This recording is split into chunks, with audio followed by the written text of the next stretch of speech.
scale on Underworld 2 or Underworld Evolution is much bigger. It's 2 to 3 times the size of the first movie. So what was nice was to actually come back and sort of go, okay, we've now got the budget sort of that's nearer to the sort of movie that we wanted to make the first time. What can we really do this time? This story was set very much in the countryside, sort of a chase through the countryside with a lot of creepy old castles, and so all of the exterior settings were real, a lot of interiors, inside castles and dungeons and that sort of thing. So it became a story that looked like it was going to require an awful lot of building. The first film, I definitely wanted a very dark, inner city, urban look for it, and when I arrived in Budapest, it looked like it was straight out of a comic book, and I said, this is where we need to make this movie. You know, when we started the first movie, obviously we shot the movie in Budapest, and there was definitely an Eastern European feel to it, but I think the idea in the first one was that there are various covens all over the world and Europe, and that this was, you know, one of them. There's so much history involved about where it started, where it originated, and you think of Transylvania, you think of Hungary, you think of, it just feels like a more of a European origin. Eastern Europe was certainly under consideration, and we did go to Bucharest, actually, and traveled extensively around Romania. But there were other considerations for the making of the film to do with availability of our cast and so forth, and just some other logistical questions that really made us take a second look at keeping it in North America. It's a very difficult movie to split between 2 continents. For the second film, I had no interest in doing the same film over again, so I wanted to make it as different of a setting as possible, as different, just as a director, just creatively, you kind of get things out of your system. Okay, I've done the urban, creepy, dark city. Now I'd like to do a bit more of a period piece. So Underworld 2 is actually, even though it's a modern day tale, the settings, a lot of the situations that we're in, I specifically put it into locations and such that felt a bit more like a period film. It's a period film with automatic weapons, to me.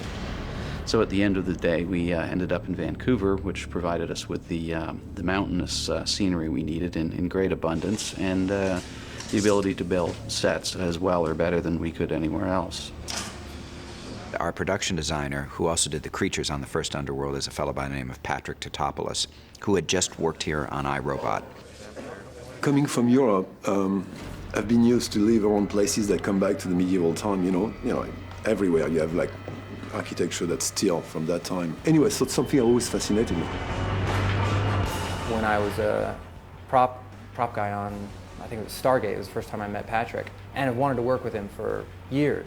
When Len came to me and started to tell me about the concept, and I knew there was a lot of period aspect in it. Not only I wanted to work with Len because we're like friends, we've worked together for a long time, but on top of that, that made it very, very appealing to me. What's great about working with Patrick is that I draw as well, so he understands that I'm going to go nuts and sketch everything that's in my head first, and I have to get that out, and he then takes better and just more detailed level than I would. We wanted to keep a very realistic flavor to it, but I wanted to also open up a bit and give it a bit of another dimension. So we started to do concept drawing. Once those concepts were done, then we would bring back again reference to make sure the textures make sense, the material used makes sense, the detail made sense. So the main difference was to integrate new color.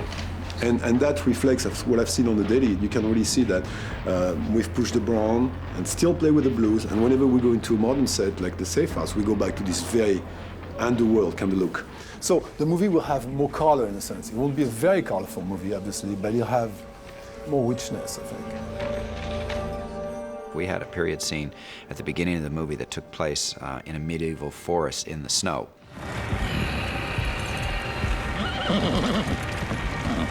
I was set on this medieval scene opening in the snow, and it became such a discussion of whether or not we shoot it in the snow, whether we bring in fake snow. Snow is just unbearably difficult, and on both levels, whether it's real or whether it's fake, it's a huge undertaking. The director told me he would like to see some of the scene in the snow, and the production told me you're not going to get any money to make fake snow. So I decided to build a set in the mountain on a ski station. And to 2 days before we shot, there was still no snow. It was a little freaky. It had been raining quite a bit, and there was no snow on the mountains. And the first day that we went up there to shoot, it was rain all the way up to like 5,000 feet of elevation, and in the last 1,000 feet it started snowing. I think it creates such a different look, and I was just glad that there was snow there in the end. That was really lucky. I'm so glad, because I think it really looks quite cool.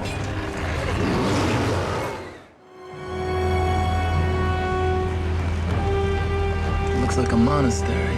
It used to be. More like a prison now. Tanis has been hiding there since Victor's order. Could be the first people he's seen in centuries. Finding the monastery location proved to be one of the most difficult, because we were in Vancouver and we're not going to find anything even close to what Patrick and I had drawn. And so then it became a conversation of what can we afford to do, and we ended up, first it was written as a monastery, and then we realized we're not going to have the money to build an actual ancient monastery, and that was out of the question. And then Patrick sat for a while and came up with a concept of building a monastery that was etched out of this rock face. Building a monastery is a lot of money for an exterior thing, so I thought maybe we're going to do something else. So I designed a cross that's stuck into the rock face, and basically the whole monastery is inside the rock face. Sometimes because you don't have the cash, you have to think of stuff, and sometimes it's actually better at the end of the day, you just do something different. It was a great design. I'd never seen anything like that before. I think it's a really good character in the film, and it really stands out, and I was very, very pleased with the look of it. So that led us down a certain path of creating this interesting environment where if it's a monastery that's built into a mountainside, then possibly these underground tunnels could also exist in that kind of location. So it really opened up a lot of cool set pieces. Go back! Gotcha.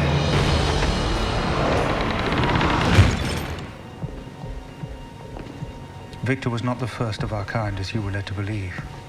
He was once human, the ruler of these lands. What we want to achieve with Tanis's lair is really to immediately get into who his character is. And just with the visual introduction of that space, who is Tanis? And a lot of that is going to come through this design of where he's at. And I think that does come across at the minute that girl walks in and you see his lair and you see the opulence of it, and this sort of mix of it's dark and slightly creepy but very romantic. I think I went to Patrick and I said, I'm looking for something that looks like an ancient opium den / monastery that, just combine all those elements. My inspiration for the period piece, first we had a trip to Romania, which was a good thing. We did this together. We discovered how the monastery looked there in Eastern Europe. So we started with this. So we were lucky enough to kind of like walk around together, and I was lucky enough to have a chance to see what he was interested in.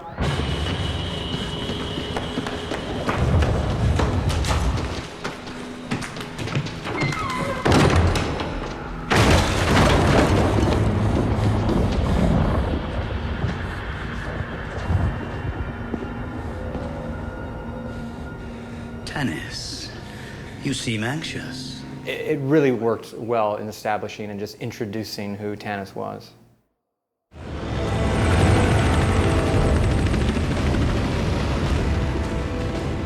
We have a ship, which was another interesting thing. It's kind of our new take on the mansion you saw in the first movies. There was a control room, which was very modern.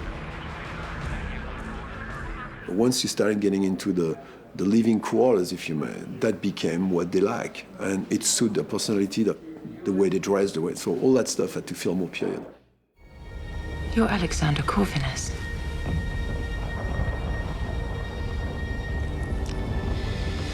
There was a time that I was known by that name. By any name, I am still your forefather. It was mostly dressing. The ship interior was looking like a modern ship. So we had to recreate this kind of world in some ways. That was our underworld of the first movie, The Mansion, turned into a ship. We wanted to bring some of that vibe. And the ship was a great argument because they live full time. And you want to feel this in your sets.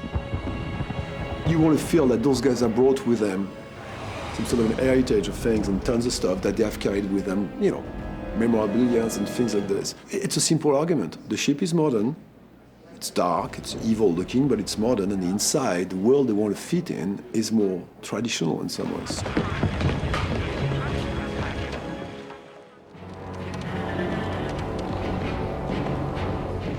The dungeon was actually our largest set, and when I sat down with Patrick initially, I wanted to create something that I wanted it to be black, for one, or very dark gray stone. I didn't want the Raiders of the Lost Ark type of setting, because you've got a lot of rope bridges, and all of that combined can look very sort of adventure, pirate, and we'd seen that, and I wanted something that still felt very in the vein of Underworld.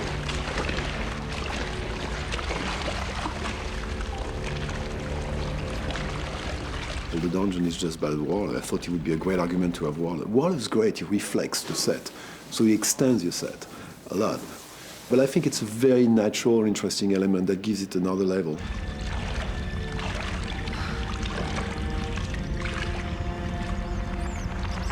It was a challenge to create a set that would look, we needed to look much bigger than we had money for, to build, of course. And so a lot of the interiors were shot with very wide lenses and just make the place look enormous. And I think it photographs very huge, and it's really not that big at all.